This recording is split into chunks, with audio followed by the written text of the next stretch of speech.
सेनापति पचकौरिया, जी जी महाराज बोलिए। आप लोग भी जंगल चलने की तैयारी कीजिए। ठीक है महाराज। अपने पूरे हथियार के साथ चलिए, जंगल में शिकार करना है। ठीक है महाराज। पचकौरिया, जी हुजूर।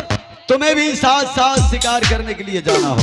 ओ हम भी जाएंगे। हाँ, तो सेनापति भी जाएगा। जी महाराज, खाली हाथ नहीं जाएंगे, नहीं, हथियार लेके चलना है, सामान के साथ जाएंगे। सामान के साथ। फट फुट वाला लाएंगे हाँ, कि शर्ट सूट वाला लाएंगे?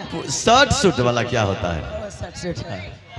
तलवार भी ले लेना, गोली बारूद भी ले लेना, और हम लोग को चारों तरफ जंगल में शिकार करना है। जी जी, अभी हम जा रहे हैं, अभी जा रहे हैं हथियार जुटाने के लिए। ठीक है। जी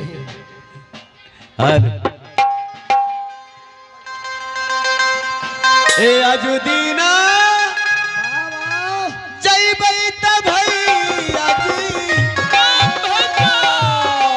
आहो बीजू बाना जंगल में। अजुदीना जय बै हो भैया जी, आहो घाले बीजे जंगल में।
प्रणाम प्रणाम महाराज, प्रणाम। पचकौरिया, जी हुजूर। अपना अपना हथियार तैयार कर लिया?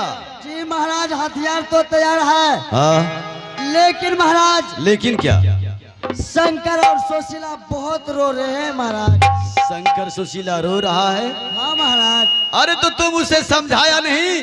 जी महाराज, हम समझाते समझाते थक गए। हाँ, लेकिन समझा नहीं महाराज। तो मुझे जाना होगा। जी बाबू, आप थोड़ा जाइए और शंकर सुशीला को समझा दीजिए। तो ठीक है, तुम और सेनापति दोनों चलने की तैयारी करो, जी तब तक हम शंकर सुशीला को समझा के आते हैं। जी हुजूर महाराज। सेनापति जी, हाँ, सुनो पचकौरिया, अब बताइए क्या होगा? अब क्या होगा हम तुम्हें बता रहे हैं पचकौरिया। बताइए। महाराज जी के साथ जाएंगे जंगल। ए सेनापति जी, हाँ, आप नहीं जानते हैं, क्या हमसे पूछिए। तो बताओ तो। महाराज जी आपको बहुत कोड़ा बरसाते हैं हाँ बरसाते हैं। और हमारे ऊपर भी कोड़ा बरसाते हैं। हाँ हैं? हाँ यही मौका है बदला सुनने का। बदला सुनने का। हाँ तो क्या करेंगे? यहाँ से जाएंगे जंगल, हाँ। महाराज जी जंगल में शिकार खेलेगा। अच्छा हम लोगों को करना क्या है? क्या करना है? महाराज जी के हाथों से अस्त्र और शस्त्र छीन के वहां से भाग जाना। ओहो। तब महाराज जी को गीदड़ या शेर बाघ खा जाएगा। ये बाघ भैंसा खा जाएगा। हाँ तो आप बढ़िया सोचे हैं सेनापति जी। हाँ जी। यहाँ से जैसे जंगल जाएंगे। हेलो आवाज दो अंतर रहा। ये भी आवाज नहीं है।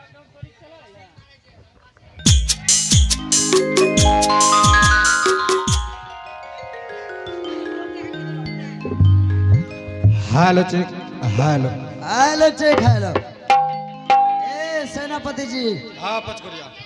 जंगल में हम और या हाँ और महाराज जी हाँ जैसे जंगल में महाराज जी शिकार खेलेगा हाँ हथियार लेकर के हम भाग जाएंगे। हाँ वहाँ से भाग जाएंगे। महाराज को जंगल में बाघ और भैंसा खा जाएगा। खा जाएगा। आप महेंद्रपुर का राजा बन जाइएगा। राजा बन जाएंगे। हम सेना का पति बन जाएंगे। हाँ ये बात तो सत्य है। हाँ, तो तुम सेनापति बन जाना और हम इस राज का राजा बन जाएंगे। राजा महेंद्र सिंह को हम दोनों तहस नहस कर देंगे। कर देंगे। हाँ जिंदा नहीं छोड़ेंगे। नहीं छोड़ेंगे। हाँ, अच्छा ठीक है महाराज जी को बुलाइए। आइए महाराज। आइए महाराज जी आइए। आइए, आइए। ए महाराज। आइए, आइए, हाँ।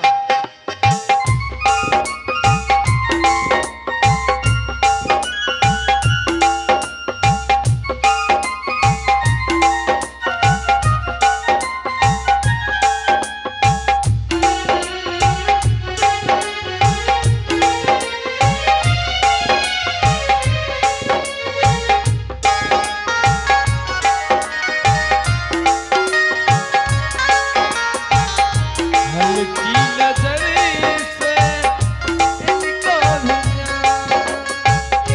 ये तो सितारे जिसमें हजार लाल दुपट्टा मलमल का लाल।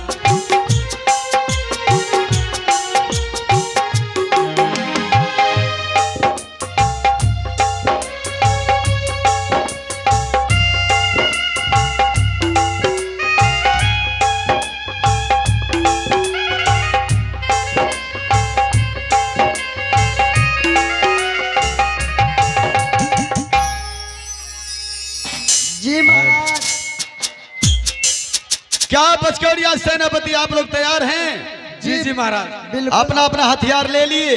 जी महाराज आपका भी हथियार ये है। तो ठीक है, आप अब हम लोग चलते हैं शिकार करने के लिए घना भी जंगल। जी महाराज बाबू ये हथियार मेरा है। वो कैसा हथियार है? जी बाबू इधर आइए। यही हथियार है, बहुत तगड़ा हथियार। क्या नाम है हथियार का? AK-47 rifle. अरे वाह वाह वाह, ये है AK-47 रामफल। हाँ। और इसका नाम जानते हो? हाँ? इसका क्या नाम है? क्या नाम है? इसका नाम है रामबाण। अच्छा। इसी धनुष बाण से भाई बाजा ऑपरेटर जी आप बीच में पंगा लेते हैं, जानम समझा कीजिए। हालो बिल्कुल मिट्टी में मिलाएंगे नहीं तो। इसी बाण से मर्यादा पुरुषोत्तम भगवान श्री रामचंद्र जी बड़े बड़े निश्चर का विनाश किए थे। हालो ये वही रामबाण है और हम लोग अपना हथियार तैयार कर लिए हैं, चलते हैं शिकार करने के लिए घना भी जंगल। ठीक है चलिए महाराज। एक चलवाता चला पचकरिया और भी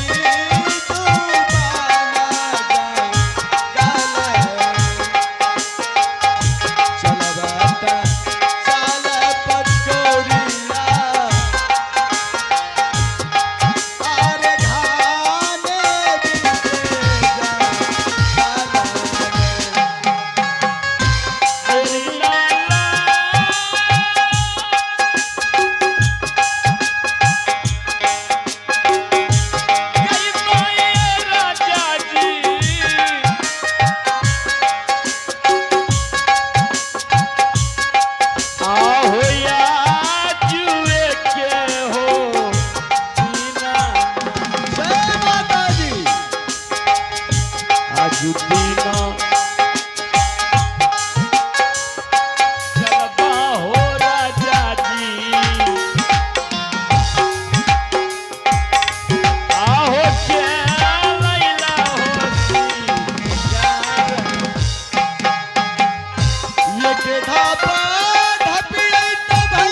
अब हम लोग जंगल में पहुंच चुके हैं पचकौड़िया, जी महाराज।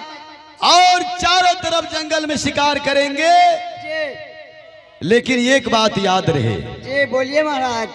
किसी के आगे से शिकार को भागना नहीं चाहिए। भागना नहीं चाहिए। जिसके आगे शिकार जाएगा शिकार का शिकार वो करेगा। जी बिल्कुल करेंगे महाराज। अगर कोई शिकार को छोड़ दिया तो शिकार के बदले में उसको सजा मिलेगा। जी बाबू एक भी शिकार नहीं छूटेगा।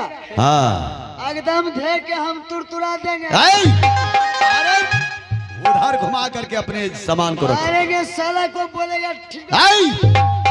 अरे मेरे तरफ घुमा रहा है राइफल को, उधर घुमा के बात करो, कहीं मिस से छूट गया तो मैं तो गया। तब तो चले जबो। तो ठीक है, चारों तरफ से शिकार को घेरते हैं और जंगल को चारों तरफ शिकार करते हैं। ए अजुदीना अखेलबई त भैया आहो जांगाला हो शिकार अजुदीना खेलबई हो भैया जी आहो बीजू बाना शिकार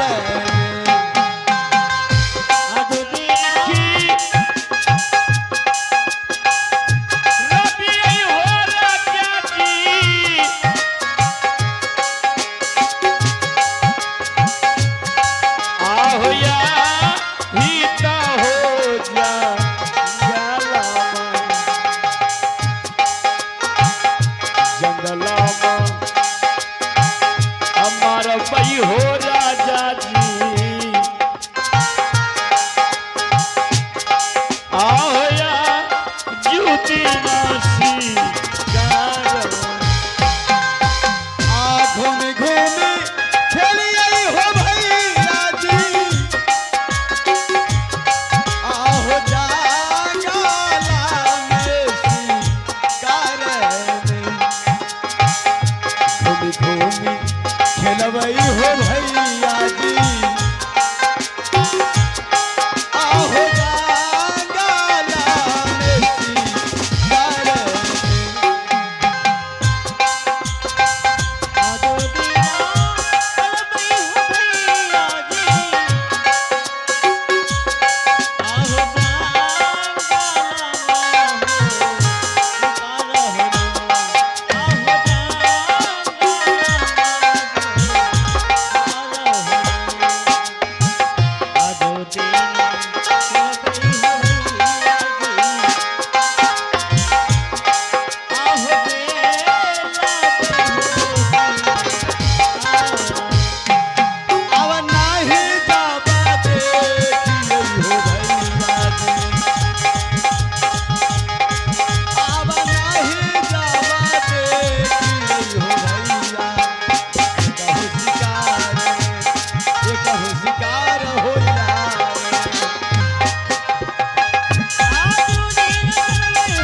ठीक से फंसाओ, शिकार को छोड़ना नहीं, ठीक से पकड़ो।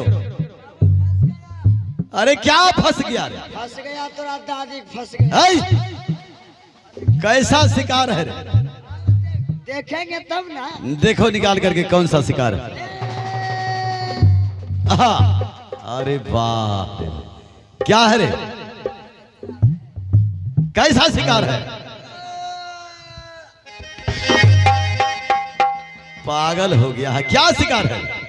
बाबू देखिए चिल्लर मर गया।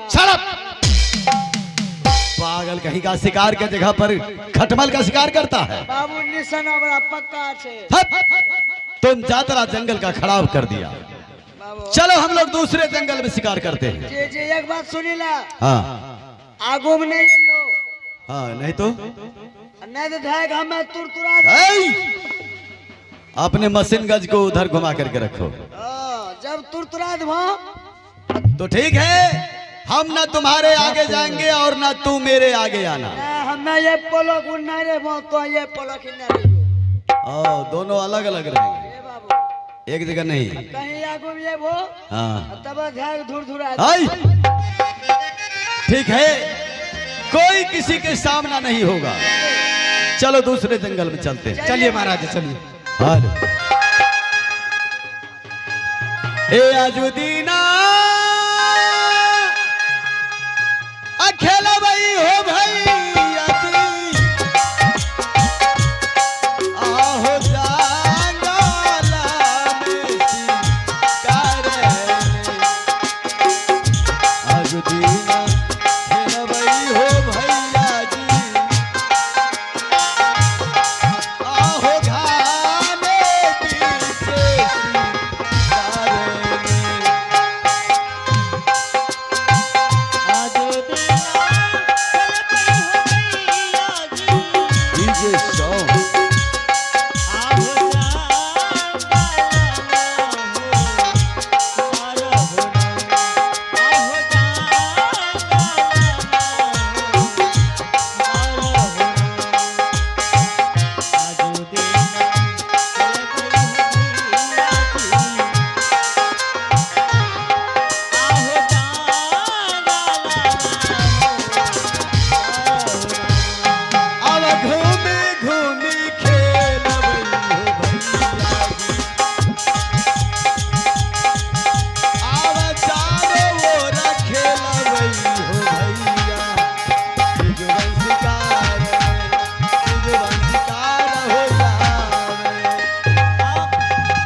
जान बचा के पकड़ो।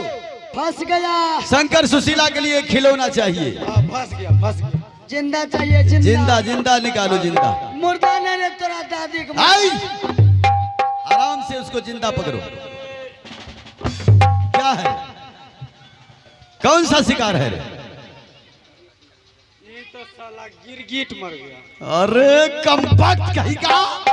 अरे तेरा दादी के बाबू गिरगिट के शिकार। तुम दोनों के चलते आज मेरा जातरा खराब हो रहा है। आज तक ऐसा कभी नहीं हुआ था जैसा कि आज हो रहा है। बाबू कोई खटमल का शिकार करता है तो कोई गिरगिट का शिकार करता है। बाबू निशाना उतना पक्का है हाँ, कि बाबू इतना पक्का निशाना है कि शिकारे मार रहा है। कोई चिल्लर शिकार करता है तो कोई गिरगिट शिकार करता है। कल तुम दोनों का नाम पेपर अलाउंस करवा देंगे। हर जगह पेपर में लोग पढ़ेगा राजा महेंद्र सिंह के पचकौड़िया और सेनापति कोई खटमल मारता है तो कोई गिरगिट मारता है। खा करके इतना मोटा हो गया और एक शिकार नहीं पकड़ पाता है। बाबू हमरा बेइज्जती नहीं करियो। तुम दोनों जो मेरा बेइज्जती कर रहा है। अब नहीं करवा। जबान संभाल के बात करो। जी महाराज। नहीं तो जबान को काट करके जबान से बाहर कर देंगे। ठीक है, चलो हम लोग दूसरे जंगल में शिकार पकड़ते हैं। चलिए महाराज। ए आजुदीना अजय बैत माता गे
रुक जाओ सेनापति पचकड़िया, रुक जाओ। अरे मुझे अकेला छोड़ के ना जाओ, रुक जाओ।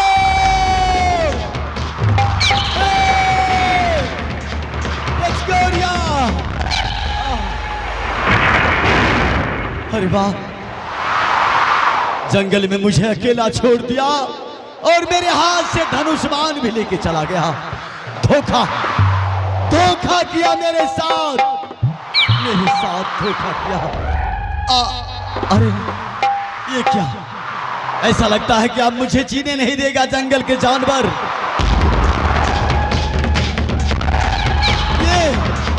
ये जंगल के जानवर मुझे नोच नोच करके खा जाएगा। मुझे बचाओ, मुझे बचाओ, रुक जाओ। ए सेनापति, लौट आओ पचकड़िया। हे भगवान, पानी पानी पानी पानी, पानी, पानी, कोई मुझे पानी पिला दो। पानी बड़ी जोर से अलग अलग तबाता के आगे पानी, आगे पिया से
ये क्या, ये मैं क्या सुन रही हूँ?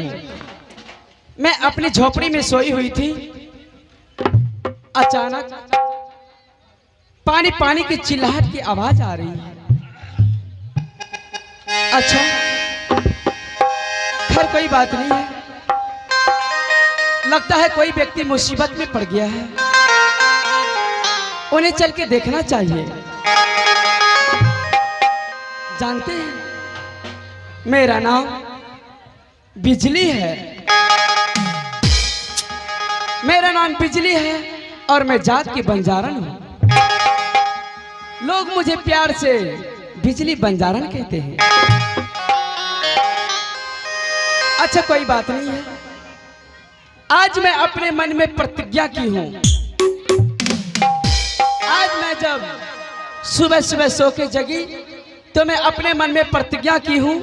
प्रतिज्ञा ये की हूं कि अगर यदि जिस व्यक्ति के ऊपर हमारी पहली नजर पड़ जाएगी, मैं उससे विवाह कर लूंगी, चाहे जैसा भी हो, लंगड़ा हो, अनड़ा हो, बूढ़ा हो, बच्चा हो, सियान हो।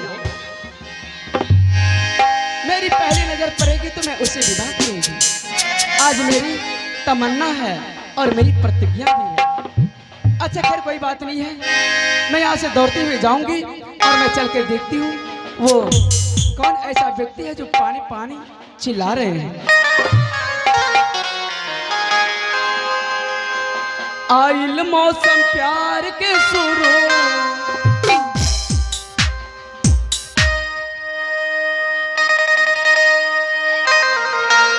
हेलो, आइल मौसम प्यार के शुरू, आय हो राजा कहाँ बड़े तो, आइल मौसम प्यार के शुरू,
पानी पानी ये क्या? पानी। ये तो कोई मुसाफिर इस भयानक जंगल में मूर्छित होकर गिर पड़े हैं और पानी पानी चिल्ला रहे हैं। पानी। अच्छा, जो मेरा कर्तव्य है मैं वही करूंगी। सबसे पहले चल के देखना चाहिए वो जीवित है या नहीं। पानी पानी। हे भगवान, ये तो बिल्कुल जीवित है। सबसे पहले मैं दौड़ के जाती हूँ, अपनी झोपड़ी से पानी ले आती हूँ। पानी पिला के मैं इसे होश में लाऊंगी और सारी बात मैं इससे पूछूंगी। अब रब रब बटिया चाली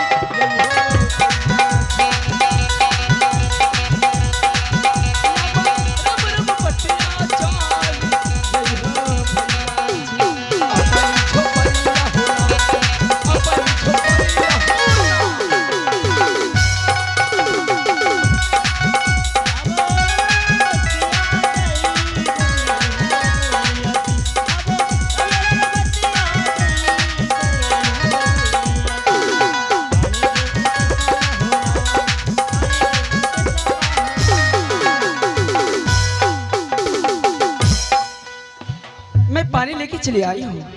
पहले पानी पिला के मैं इसे होश में लाती हूँ। पानी।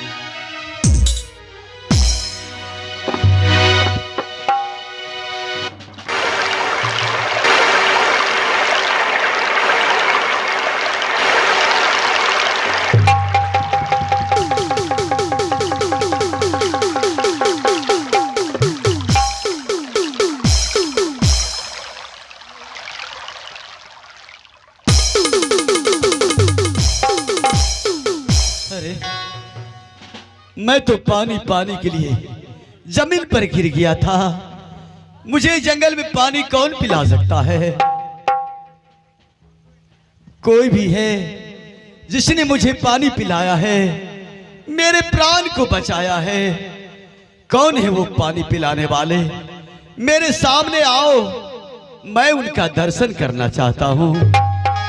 कौन है वो पानी पिलाने वाले? कौन हो तुम? भूत हो कि प्रेत हो, डायन हो कि चुड़ैल हो, कौन हो तुम?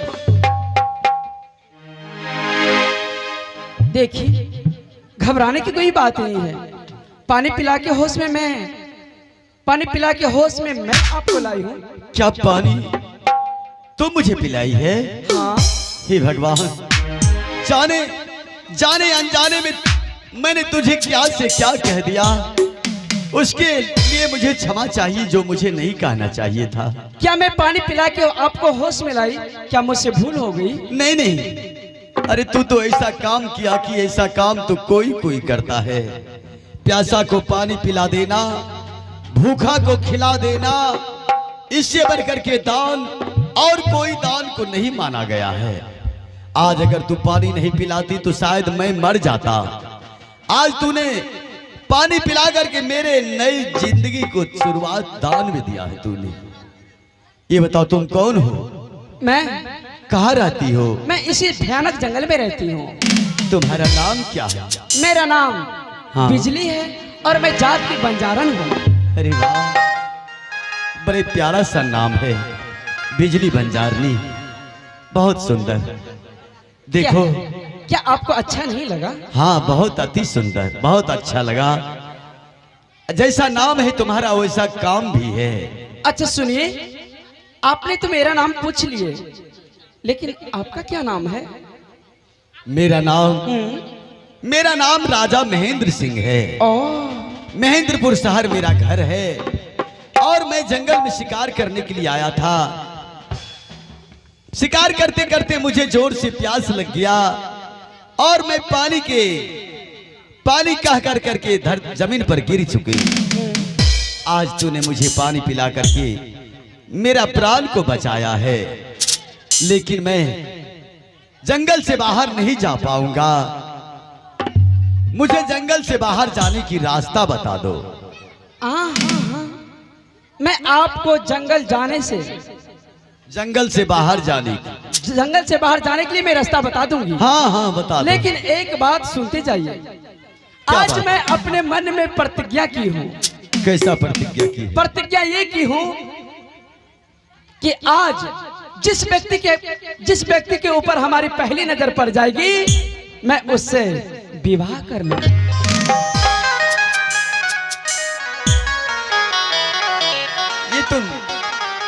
ये तुम क्या कह रही हो?